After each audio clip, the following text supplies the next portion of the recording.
Hey everybody, so I just wanted to do a video on how I approach strength training for people that I coach and for myself. This isn't going to be a how-to video, it's just going to be me talking about a few factors that I like to consider when training people, or like I said, myself.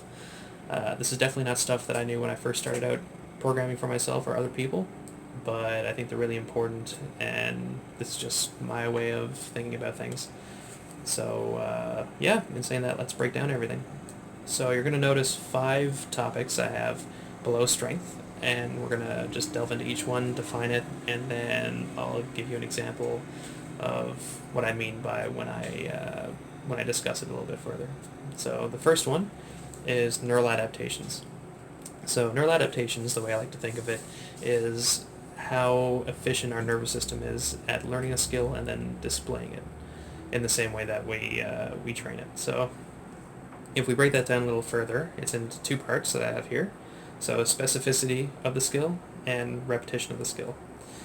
Now, specificity of the skill is how specific are we training the thing that we need to display. So all these examples I'm going to use are for all the examples are going to be from powerlifting because it's the sport that I compete in. So for those of you that don't know, in powerlifting, you're judged on a single repetition of your squat, your bench press, and your deadlift. And so if we were to talk about specificity of skill and how it relates to that, if I went into the gym and only did one single heavy repetition of the squat, the bench press, and the deadlift, that's a very specific way of training for my sport. And repetition of skill is how often we do that. So if I went in the gym every single day of the week and did a single repetition on the squat, bench press, or deadlift, and it was heavy, that's a lot of specificity and that's a lot of repetition. So you combine those two, and then you get a robust neural adaptation. So it'd be pretty easy to walk into the gym at that point and do a heavy repetition at and any of those exercises for powerlifting's sake. Now the reason why we don't do that is because some of these other factors that you need to consider, and the next one being technique. So technique is essentially just how good you are at moving. So you can insert that through any sport, but for powerlifting, we'll talk about that for now. So I have this broken up into 2 parts, consistency and mechanics. So consistency is how similar each repetition or each display of skill is to each other. So in the context of, let's say, a squat, are you unracking the bar, taking 4 to 5 steps back, or 3 to 2? Are you stumbling a bit? And when you squat, is your bracing the same? Is the bar the same position on your back? Is your head up or is it down? Is it different across all those? And does it change throughout the set? Nailing your technique down means every single repetition needs to be very similar, if not the same, across all your sets every week when you're training the skill. Mechanics is how well do you have, how good of a grasp do you have on your own anthropometry and how you should move throughout space during any given skill. So again, we'll use the squat. So if you're really consistent, that's great. If you're taking 3 steps back every time you unrack the bar and it's in the same position, that's great. And you're doing the exact same movement, that's great.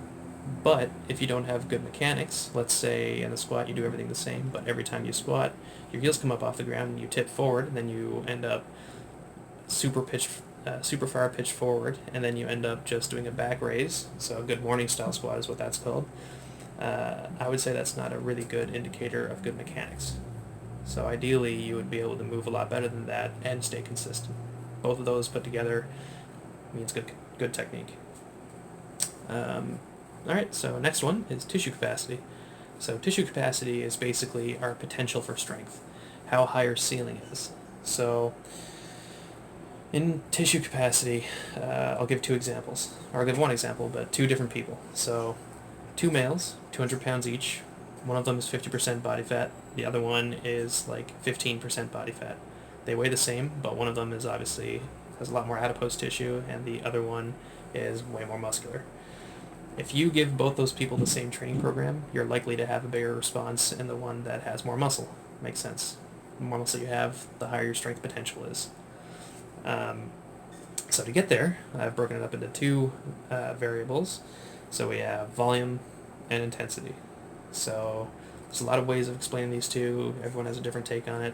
but for ease of explanation, I'll say volume is sets times reps. So how many repetitions you're doing throughout the day or week or month, however however long you want to gauge your training, and then intensity is how heavy are you going. So 5 sets of 5 repetitions at 200 pounds versus 5 sets of 5 repetitions at 300 pounds. You're going to have a higher intensity with the 300 pound one. Easy enough. Now, next one is recovery. So recovery is broken up into 2, which is nutrition and sleep. These are pretty straightforward. Nutrition, make sure you get enough protein, enough calories to recover. You're not under-eating or overeating. You don't want that too. Just make sure that you see a dietitian or a nutritionalist or somebody that knows what they're doing if you're looking for nutrition coaching. But biggest things, make sure you're not under-eating. Next is sleep. So sleep is pretty straightforward as well. Generally, make sure you're getting 7 to 8 hours of sleep, of good quality sleep, like you're not waking up in the middle of the night, going on your phone, interrupting your sleep patterns, and try and make sure you have a consistent sleep pattern. So go to sleep at the same time every night, and try to have a similar wake-up time as well. It just helps get you to sleep faster, and then you're on a better, like your circadian rhythm isn't broken. Once you have recovery down, I have one fifth one that you may notice is attached to both recovery and tissue capacity, and that's variety. So variety, I've broken it into 2 again. It's competition variance and general movements. So competition variance are close variations to the skill you're trying to get better at. So I will use the squat again, just as an example.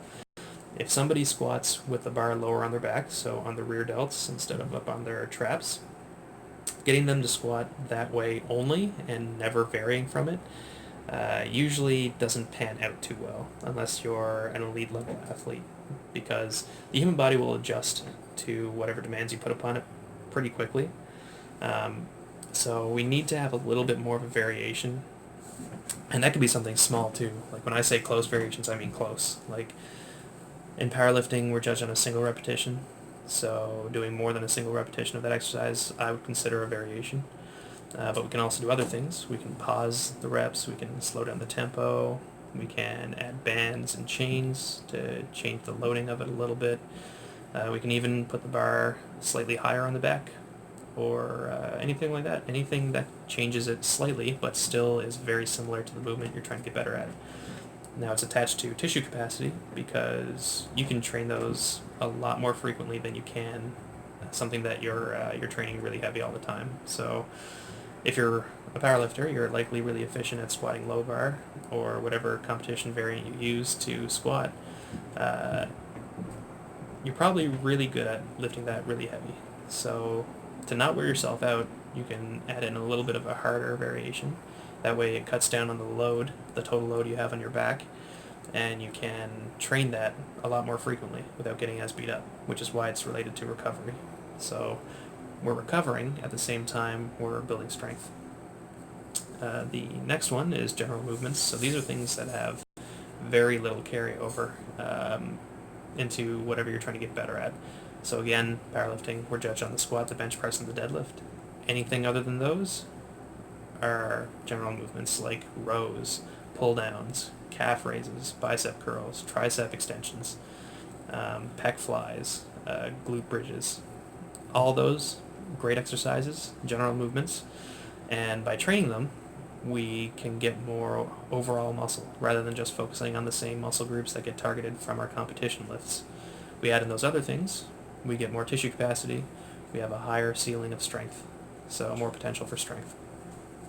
And at the same time, we're targeting some smaller muscles that may be neglected, which could potentially be adding to our recovery. So just a little bit of injury prevention. Anyways, that's pretty much everything. And again, you can apply that to any sort of skill you're trying to learn.